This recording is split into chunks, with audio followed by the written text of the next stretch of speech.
Party के मुख्यालय में बैठक अब भी जारी है और करीब 300 सीटों पर नाम लगभग तय हो चुके हैं। 100 सीटों पर अब भी मंथन चल रहा है। जल्द जारी होगी तीसरे और चौथे चरण की लिस्ट।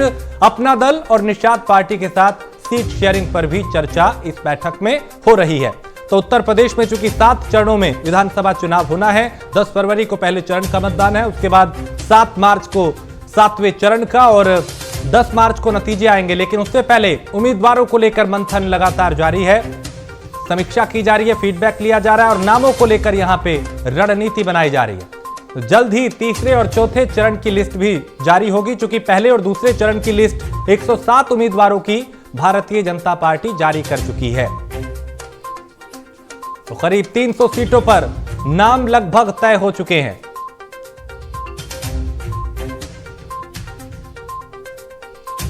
तो जल्द जारी होगी तीसरे और चौथे चरण की लिस्ट, क्योंकि अब राजनीतिक पार्टियों के सामने उम्मीदवारों को लेके मंथन का यह वक्त है। स्नेह कमल हमारे संवाददाता दिल्ली से ज्यादा जानकारी के साथ। स्नेह कमल, बैठक की लगातार जारी है, मंथन हो रहा है, क्या कुछ अपडेट इस बैठक को लेकर?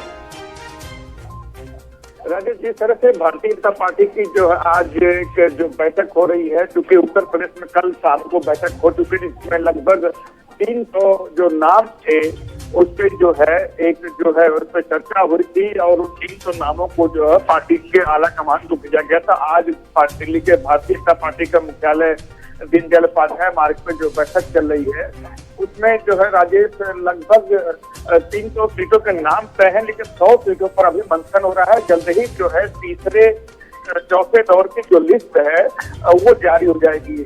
और जहां तक अपना दल और निषाद पार्टी के बात है, उसमें भी जो एक सीट शेयरिंग का जो फार्मूला निकला था, उसपे भी आज एक बार दोबारा जो है, जिस तरह से पिछले कुछ दिन पूर्व भारतीय जनता पार्टी कुछ नेता जो है पार्टी छोड़ गए थे, तो वह एक मौका था छोटे दलों के लिए। छोटे दलों ने आपदा में एक अवसर करा था अपने लिए पार्टी से मोड़ भाव, जिसको हम बार्गेनिंग कहते हैं, वो तो भारतीय जनता पार्टी से बार्गेनिंग की भूमिका में आके अपने लिए अधिक सीटें चाहते हैं।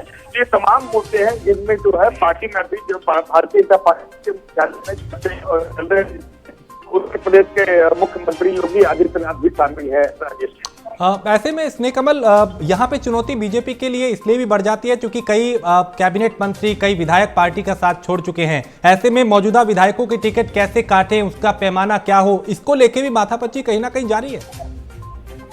बिल्कुल, जिस तरह से जो है जिन नेताओं ने पार्टी छोड़ी उनमें राजेश अगर ध्यान दें, अधिकार से जो है वो जो है ओबीसी बैकग्राउंड के नेता थे, तो कहीं न कहीं अब भारतीय जनता पार्टी को अपना जो ओबीसी वोट बैंक, जो गैर यादव ओबीसी वोट बैंक था, उसे बरकरार रखने में या साधने के लिए मतलब एक कवायद करनी होगी। तमाम जो आपने कहा, जो छोटे कुछ नेता बीच में कुछ मंत्री चले गए, उत्तर प्रदेश की बात है, उत्तर प्रदेश में भारतीय जनता पार्टी कई जो है झटके लगे, कुछ विधायक कुछ मंत्री गए। और अगर ताजा घटनाक्रम से ये लगती उत्तराखंड का है, लेकिन उत्तराखंड की घटना, हरीश सिंह रावत की घटना का भी असर कहीं न कहीं उत्तर प्रदेश पे फिर पड़ेगा। तो इसका सबसे ज्यादा फायदा जो छोटे दल उठाने के चक्कर में अब वो जो छोटे दल भारतीय जनता पार्टी सहयोगी दल थे, वो भारतीय जनता पार्टी का मोल भाव की मुद्रा में आ चुके हैं, अधिक से अधिक अपने लिए टिकट चाहते हैं।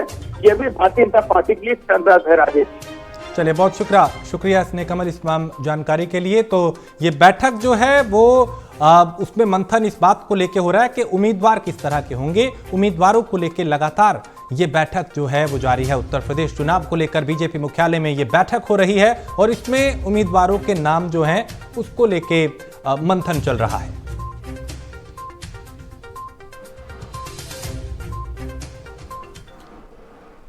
और